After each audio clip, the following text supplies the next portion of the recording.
Rasulullah sallallahu alaihi wasallam bersabda, "Badiru bil a'mali sab'a." Badiru. Ayo, segera beramal kata Rasulullah. Sab'an. 7 keadaan. Hal tantaziruna. Apakah kalian masih menunggu? Apa yang kalian tunggu untuk beramal? Illa faqran munsiya. Kecuali kefakiran yang melalaikan. Fakir, yang kaya-kaya ayo, yang hartanya banyak, yang pekerjaannya mudah, ayo beramal. Nunggu apa? Apa nunggu fakir? Ketahuilah bahwa fakir itu banyak melalaikan. Kenapa? Karena orang sibuk cari harta, orang sibuk bekerja demi agar dirinya bisa makan, agar keluarganya bisa makan, sehingga tidak sempat beramal. Banyak orang-orang yang karena ingin makan, karena ingin membahagiakan keluarganya, tidak sempat beribadah. Apa itu yang ditunggu wahai orang-orang yang kaya? Jika kalian kaya, beramal. Awinan mutwiya. Ataukah kalian yang miskin? Apakah kalian nunggu kaya untuk taat? Nanti kalau panen saya banyak, saya mau taat. Yang begini-begini biasanya kalau panennya banyak nanti malah tambah taat. Nanti kalau saya PNS mau rajin sedekah. Setelah diangkat PNS tambah pelit. Auhinan mutiyah, atau kalian nunggu kaya mutiyah, tapi lihatlah orang-orang yang kaya itu banyak yang curang. Tidak semua, tapi banyak. Berapa banyak hakim-hakim bisa lumpuh gara-gara kalah sama keadilan, tidak bisa jalan, Pak. Kenapa? Fulus, mutiyah. Coba perhatikan, rata-rata kecurangan yang terjadi itu karena apa? Fulus, kekayaan. Apa kalian nunggu kaya? Lihatlah orang-orang yang kaya. Orang yang kaya itu banyak yang curang. Saya tidak mengatakan semua yang kaya enggak. Dan ini sabda Nabi. Kalau kalian diuji oleh Allah dengan kefakiran, jangan nunggu kaya. Kenapa? Kaya dan miskin itu ujian. Kaya dan miskin itu sama-sama ujian.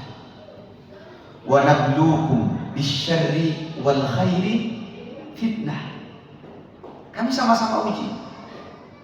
Mungkin kefakiran dianggap keburukan, mungkin kekayaan dianggap kebaikan, tapi semuanya ujian. Liyabluwakum ayyukum ahsanu. Kayaknya ini yang ditunggu apa? Kemudian au maradun mufsidah, yang sehat. Yang sehat nunggu apa? Nunggu sakit. Ini sabda Nabi. Kalau sudah sakit mufsidah, banyak kerusakan pada diri. Banyak hal-hal yang sebelumnya ketika sehat mampu, tapi kalau sakit sudah tidak mampu. Sholat malam, kalau masih mampu berdiri, laksanakan sholat malam. Apa menunggu sakit? Ini juga disebutkan di dalam riwayat lain. Rasulullah menyebutkan dengan wasihhataka qabla apa? Saqamik atau maradik. Sehatmu sebelum datang sakit. Betapa banyak orang yang ketika sakit mereka menyesal, ya Allah, kenapa dulu ketika lutut saya belum nyomronya, belum asam urat, kenapa kok saya tidak rajin berjalan untuk kebaikan, rajin ke masjid, kenapa? Penyesalannya kapan? Kalau sudah sakit. Ya. Kemudian au haraman mufnida, ataukah kalian yang muda-muda itu menunggu tua, sedangkan tua itu banyak menimbulkan ketidakteraturan ucapan-ucapan. Kalau sudah tua orang banyak tidak nyambung, mohon maaf. Bersyukur Anda kalau di usia 60 ke atas masih diberikan panca indera yang normal oleh Allah, kesehatan apalagi, itu karunia yang luar biasa. Betapa banyak orang-orang yang di usia 50, 60 kekuatannya dicabut oleh Allah, kemudian dititipu penyakit. Apa kalian nunggu itu? Nunggu tua. Banyak yang tidak bisa tobat nunggu pensiun. Nanti kalau sudah pensiun saat mau tobatan, nasuh. Tapi belum pensiun sudah mati. Jadi menunggu apa? Kemudian mautan mujhiza. Ataukah kalian nunggu mati? Yang hidup menunggu mati. Ini nasihat luar biasa. Wahayataka qabla mautik. Jaga, kata Rasul, hidupmu sebelum datang mati. Kita banyak menyaksikan, Pak, mungkin jamaah masjid sini, menurut kita belum saatnya mati sudah dipanggil. Karena mati itu tidak pernah nunggu tua. Tidak pasti nunggu tua, maaf, tidak pasti nunggu tua. Kadang-kadang belum saatnya sudah. Wa kam min fata asbaha wa amsa dhahikan. Betapa banyak anak-anak muda yang pagi sorenya tertawa-tawa. Wa qad nusijit atfanuhu wa huwa la yadri. Sedangkan kapan itu ditutupkan ke wajahnya, dia sudah tidak tahu. Dia sudah berada di liang lahat. Kata. Nunggu apa? Maka beramal sebelum datangnya kematian. Awid dajjal. Ataukah kalian menunggu datangnya dajjal? Apakah menunggu datangnya dajjal? Fasyarrun ghaib yuntazar. Paling buruknya hal gaib yang ditunggu itu adalah dajjal. Ketika disebutkan dalam satu hadis, fitnah dajjal luar biasa. Ketika dia masuk ke satu perkampungan, dia baru di pintunya, orang-orang yang imannya pertengahan itu tiba-tiba sujud ke dajjal. Dan dajjal mampu menghidupkan orang yang sudah mati, tentu dengan sihirnya, tentu dengan fitnahnya. Dan orang yang mati itu mengatakan sebagai ujian, sebagai fitnah. Orang yang mati itu mengatakan, ya memang benar yang dikatakan orang ini. Jadi dihidupkan orang yang mati. Kita jangankan orang yang mati bisa ngomong. Mohon maaf, fitnah zaman. Kadang-kadang ada batu dianggap bisa menyembuhkan. Antriannya sampai 3 hari, Pak. Belum dajjal, baru batu. Batu apa? Batunya ponari dulu. Banyak dari Makassar itu juga datang ke sana. Belum dajjal. Belum. Kemarin 2000 berapa itu? 2017, 2016 mungkin. Dunia apa? Perdukunan dihentakkan dengan hadirnya Dimas Kanjeng. Masukkan tangan ke sakunya, tiba-tiba mengeluarkan uang. Padahal semuanya tipu daya.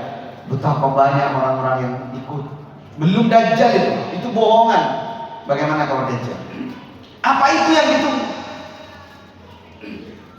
Sampai-sampai Rasulullah SAW mengajarkan kepada kita di akhir sholat, karena fitnah ini besar.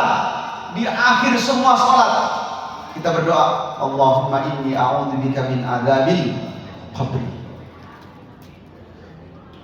Kemudian di antaranya, wa min fitnatil mahya wal mamati wa min syarri fitnatil masihid dajjal. Dahsyat. Dahsyat. Rasul bahkan menyebutkan nanti tandanya begini.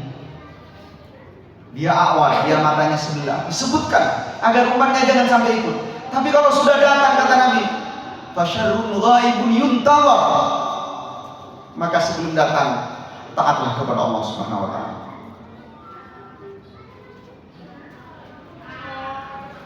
Kemudian jamaah yang dimuliakan Allah.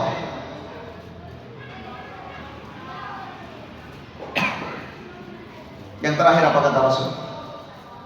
Awissa, apakah kalian untuk taat kepada Allah, menunggu as-sa'ah. Apa as-sa'ah?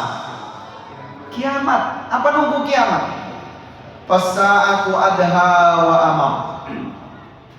Sedangkan kiamat itu amat berat tanggungannya, rumit, berat sekali. Betapa tidak beratnya, Pak. Yauma yafirrul mar'u min akhi. Di dunia yang namanya saudara itu pasti saling bela. Kemarin di Bangkalan, gara-gara kakaknya, menurut berita, Ustadz juga ngikutin, gara-gara kakaknya direndahkan, adiknya membela. Tapi pada hari kiamat, di mana semua urusan menjadi berat, yafirrul mar'u min akhi, seseorang akan lari dari saudaranya. Mak takkan nolong enggak yang kau berat.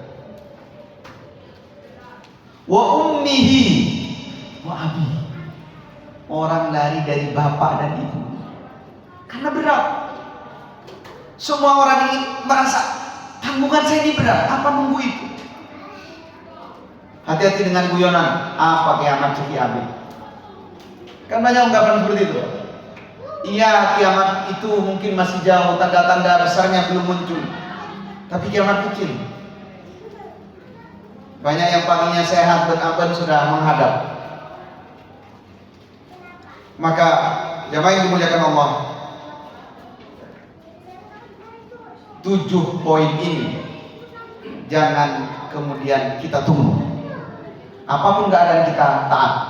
Kalau mungkin kita diuji oleh Allah sekarang, fakir, mohon maaf fakir, atau miskin, atau kesulitan dalam rezeki, jangan berjanji-janji dalam. Nanti kalau kaya saya mau taat, mau sedekah. Ada sebagian orang yang ketika diuji oleh Allah dengan kefakiran dia kuat, tapi ketika diberikan kekayaan dia malah bermaksiat. Maka syukuri semua keadaan itu. Syukuri semua keadaan itu. Tidaklah Allah menguji kita kecuali kita dikehendaki oleh Allah menjadi hambanya, menjadi kekasihnya.